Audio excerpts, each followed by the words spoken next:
चीन में खतरनाक वायरस के फैलाव के बायस पाकिस्तान ने निगरानी बढ़ा दी ताकि किसी भी मुमकिन खतरे से बचा जा सके। पाकिस्तान ने चीन में फैलने वाले नए वायरस ह्यूमन मेटापेनियो वायरस HMPV पर गहरी नज़र रखना शुरू कर दी।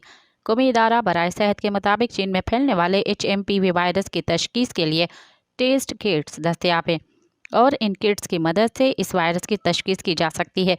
हुकाम के मुताबिक अब तक पाकिस्तान में इस वायरस का कोई सैंपल टेस्ट के लिए नहीं आया। ताहम बॉर्डर हेल्थ सर्विसेज का अमला पाकिस्तान आने वाले हर बीमार या मुश्तबा शख्स का सैंपल वफाकी और सूबाई लैब्स को भेजता है ताकि वायरस की मौजूदगी का पता चल सके। कौमी इदारा बराए सेहत इस्लामाबाद में HMPV वायरस के बारे में मामला national command and operation centre NCOC से ज़ेर बहस लाया जाएगा, जिसके लिए इजलास मंगल को तलब किया जा सकता है। सब्सक्राइब कयो अवामी न्यूज़ HD के ताज़ा तरीन खबरुन ला ॾिसंदा रहो अवामी न्यूज़ HD।